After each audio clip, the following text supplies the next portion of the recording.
ఇదిగోండి వేండ రవసంను చేస్తున్నాను. లడ్డు రవ్వ లడ్డు చేస్తున్నారండి.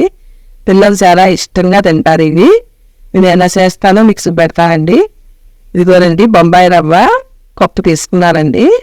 ఇదిగో నిండా పోయలేదంటే పలుస్తారా తలగొట్టు పోసారు. ఎందుకంటే స్వీట్ ఎక్కువ అవుతుంది కదండి, పిల్లలు మళ్ళీ స్వీట్ ఎక్కువ అవుతాయి తినరు. ఇదిగోండి జీడిపప్పు, యాలకులు, నెయ్యి అండి. ఇది ఎలా చేయాలన్నది మీకు చూపెడతారండి. అంటే జీడిపప్పు వేస్తే పిల్లలు తింటారు కదా అన్నట్టుగా, కొంతమంది తినరు కదండి, ఇందులో వేస్తే కొంత ఇష్టంగా తింటారని నేను ఇలా చేస్తున్నానండి. ఇప్పుడు ఇదిగో అండి బాగా పెట్టుకుని నేను మోకార వేపుకుంటున్నానండి.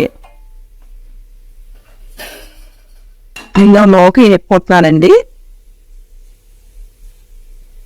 మరి ఎర్రగా రాకూడదండి, మరి తెల్లగానే ఉండకూడదు. కొంచెం గౌరవంగా వచ్చేదాకా వేపుకునండి. ఇది మిక్సీ పట్టేసుకోవాలండి.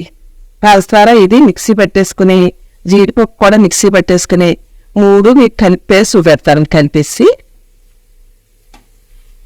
ఇదిగోండి జీడిపప్పు కూడా కొంచెం నూక వేపేసిన తర్వాత అండి జీడిపప్పు కూడా వేపేసి ఇది కూడా పొడి చేసేస్తే అండి మొత్తం 3 పొడి చేసేయచ్చు.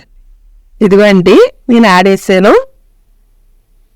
3 కలిపి ఇంత అయిందండి.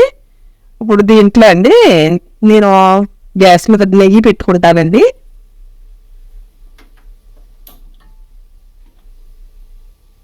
ఇదండి గిన్నెలో నెయ్యి పోసుకొని పెట్టుకున్నానండి. కొంచెం పచ్చడి వేస్తాను. పిల్లలకి చాలా మంచిదండి ఇవి. ఎందుకంటే మనం బయట పెట్టి కంట పప్పులు అయ్యి తినరండి చాలా మంది పిల్లలు. ఇందులో మనం ఆడేసుకుని చక్కగా ఇస్తే కమ్మగా ఎక్కువగా తీపి ఉండకుండా అయ్యి ఉంటుందండి. నేను ఉండలు చేస్తున్నాను. నెయ్యి కూడా ఎక్కువ పట్టదండి ఇది, ఈ పొడి.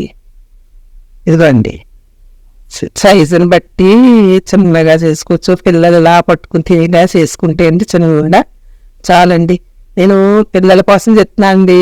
చక్కగా ఇలాంటి చిన్న చిన్న బయట తెచ్చి పెట్టి కంట మనం ఇంట్లో పిల్లలకి కొంచెం కొంచెం ఇలా చేసుకుని మనం పెట్టుకుంటే అండి పిల్లలకి ఆరోగ్యంగా ఉంటారండి. మనం కూడా తినొచ్చండి, పిల్లలతోటి మనం కూడా ఇంట్లో తినొచ్చండి.